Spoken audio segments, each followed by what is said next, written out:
Bonjour à tous. Cette vidéo s'adresse principalement aux personnes voulant s'inscrire au Cégep et qui désirent en savoir plus sur le fonctionnement du Cégep.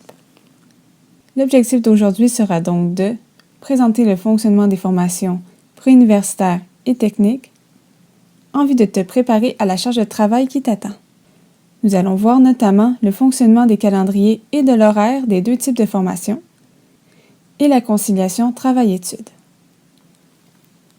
Maintenant, pour vous aider à mieux comprendre comment fonctionne le Cégep et ses programmes, je vais vous présenter un tableau qui rassemble les différences et les ressemblances entre un programme préuniversitaire et technique.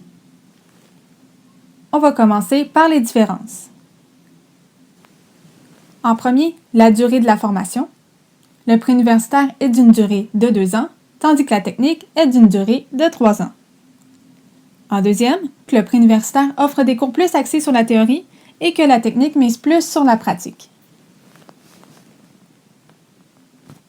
En troisième, que les débouchés de chacun des programmes ne sont pas les mêmes. Le préuniversitaire te donne accès uniquement à l'université. Tu ne peux donc pas trouver un emploi dans ton domaine de suite après avoir complété la formation, tandis que la technique te permet d'avoir un accès à l'université et au marché du travail. Tu peux donc soit trouver un emploi après avoir complété la formation, ou étudier à l'université tout en accumulant de l'expérience de travail. Au préuniversitaire, il y a généralement entre 21 et 27 heures de cours par semaine, tandis que la formation technique a entre 27 et 35 heures de cours par semaine. Pour vous aider à visualiser, voici un exemple d'horaire d'une formation préuniversitaire. On peut voir que l'horaire contient 7 cours par semaine, du lundi au vendredi, entre 8h et 18h. On peut aussi constater que les cours ne commencent pas et ne se terminent pas toujours à la même heure, ce qui fait en sorte qu'il y a beaucoup de temps libre en avant-midi ou en après-midi. Certains utilisent ce temps pour travailler à temps partiel ou faire leurs travaux scolaires. Toutefois, dans un programme technique, il y a entre 2 à 3 cours de plus à l'horaire, ce qui fait en sorte que ce temps libre est inexistant.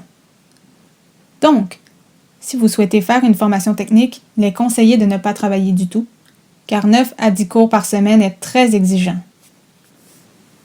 Mais si vous avez vraiment besoin de travailler, 2 solutions s'offrent à vous.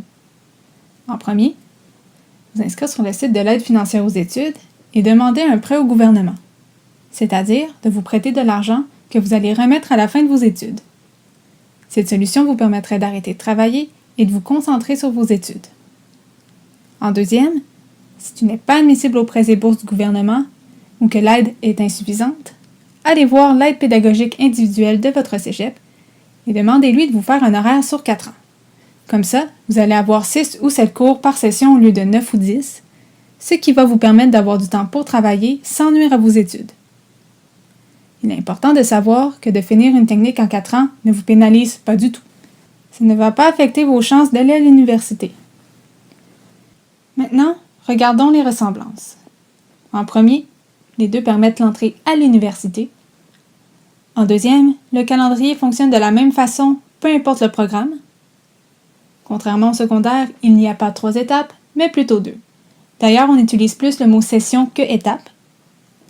Chaque année est composée de 2 sessions, une session qui débute en mi-août et une session qui débute en fin janvier. Chaque session est d'une durée de 15 semaines.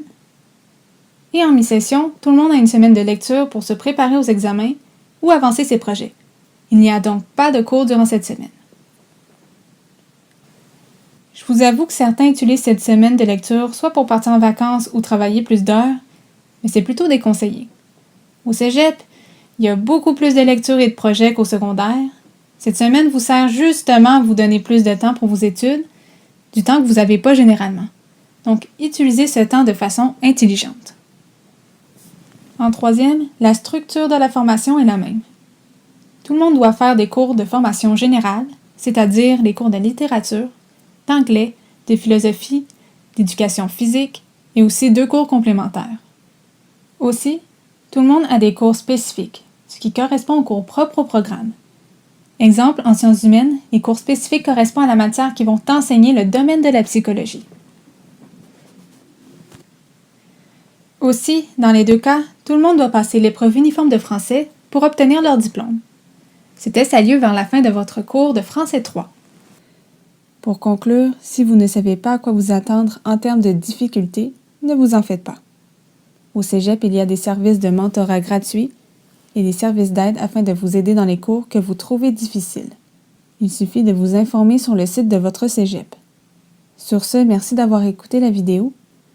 Si vous avez des questions, vous pouvez laisser un commentaire ou m'envoyer un message à mon courriel joséinfoscolaire@commercialgmail.com.